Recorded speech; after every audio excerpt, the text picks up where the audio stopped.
And the winner is 29-year-old Trixie Maristella of the Philippines has been crowned Miss International Queen 2015. The Filipina beat 26 other hopefuls in the contest in Pattaya, Thailand, billed as the world's largest transgender pageant. Second and third place went to contestants from Brazil and Thailand, respectively. Maristella explained how important the pageant is to the transgender community. Miss International Queen made us feel that we are very important people, and because of that we gain confidence and we are empowered to do whatever it is that we want to do in life. Despite events like this, Thailand remains a largely conservative society, with no laws recognising same-sex unions. But it does have a prominent LGBT community, with many members playing leading roles in its entertainment industry. Changes to gender categories on national identity papers are currently not allowed in Thailand. Although, a panel drafting Thailand's new constitution said it was considering including the term third gender for the first time to empower transgender and gay communities. That measure has been put on hold as the draft constitution failed to pass in September. Thailand continues to be the country that performs the most gender reassignment surgeries. At Cannon City High, officials have suspended an unknown number of students for exchanging hundreds of explicit photos of other students, some as young as 8th grade.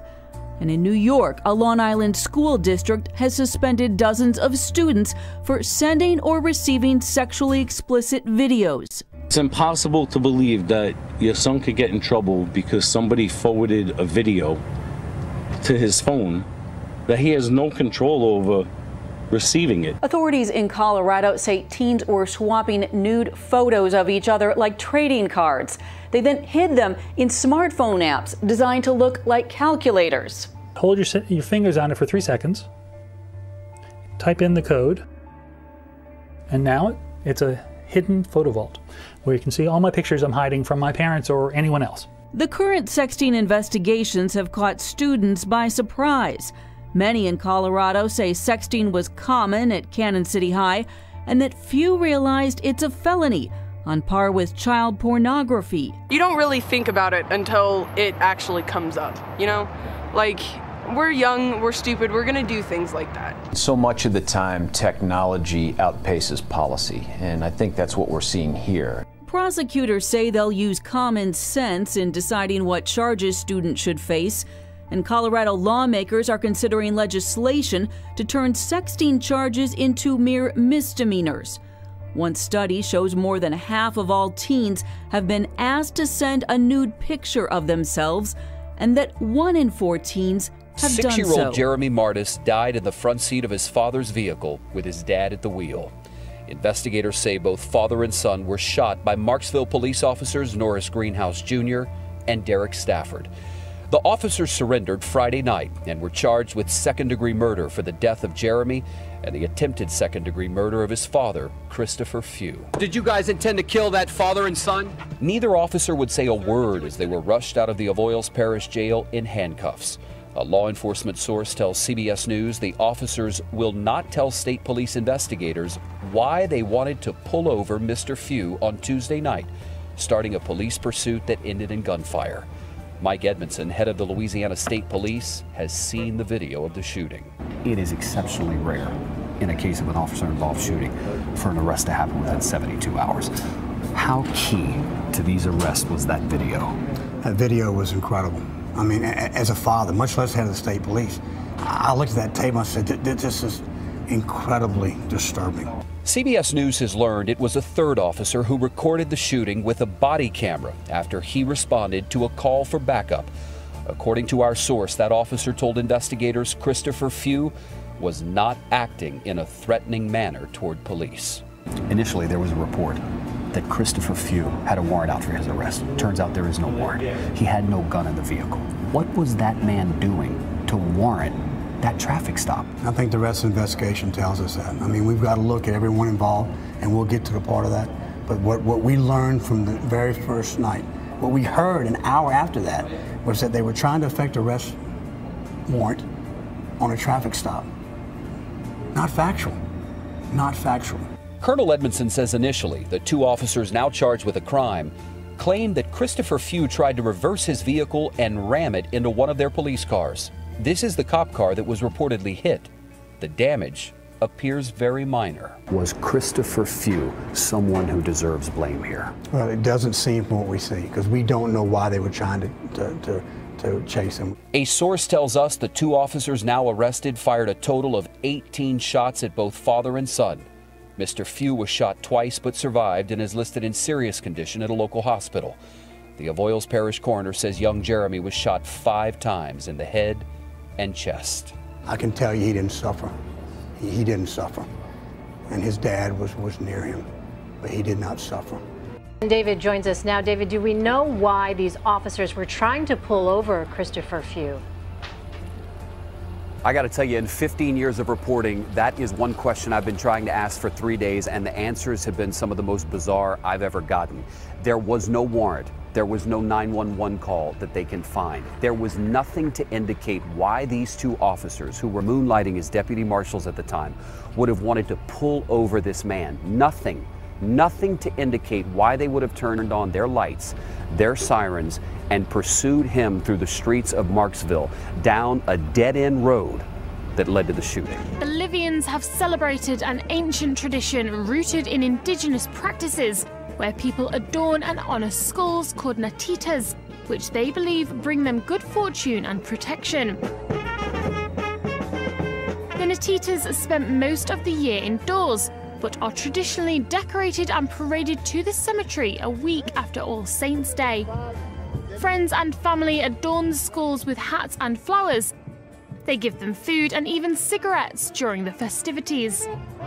Even the skulls of unidentified deceased take part in the party. As the afternoon wore on, participants danced to honour the skulls.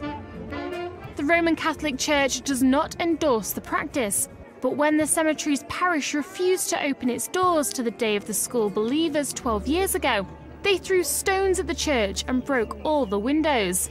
Now the parish is open to believers for a blessing ceremony. The Natitas tradition, a fusion of Catholic and indigenous beliefs, is traditionally practiced by the country's indigenous groups.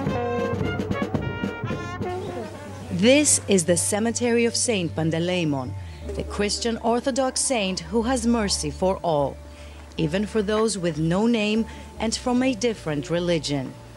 Buried facing Mecca, in this corner lay dozens of Afghans, Syrians and Iraqis who drowned at sea. Most are never identified. Their names read unknown.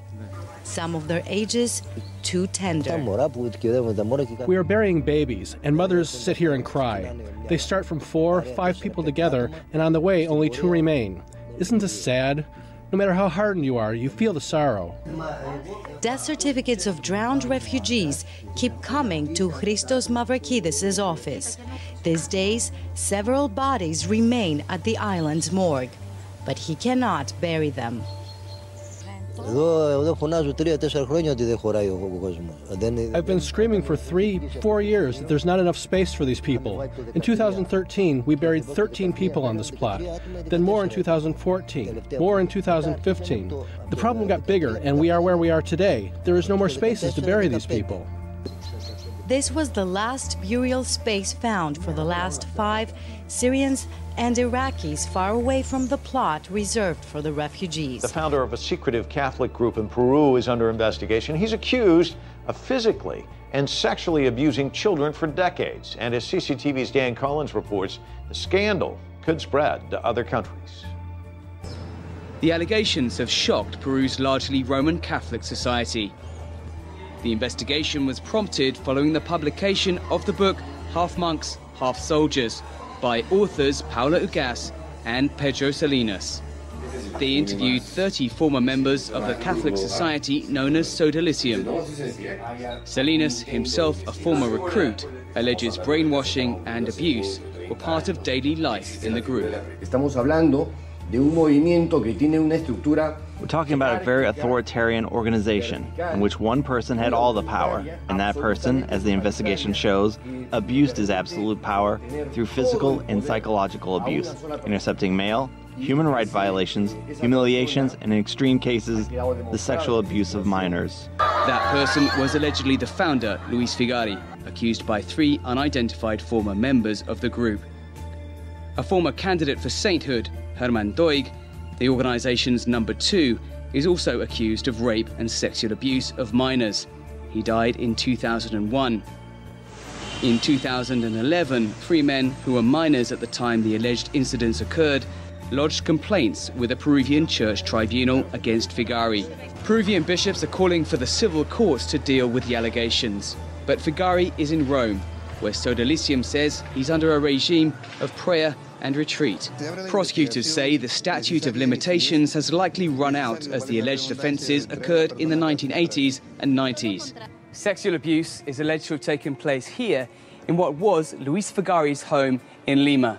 He's no longer in the country to answer to those allegations, but Catholics and non-Catholics alike are calling for greater accountability and more transparency from the secretive organisation he founded. The scandal extends beyond Peru. Sodalicium has a presence in schools and churches across Latin America, in the United States and Europe. And more alleged victims are coming forward. This is one of the world's most sacred places. But inside Jerusalem's old city, panic ensues after Israeli forces shot a Palestinian carrying a knife. 2 Palestinian miners are reported to have stabbed and wounded an Israeli security guard in a separate attack.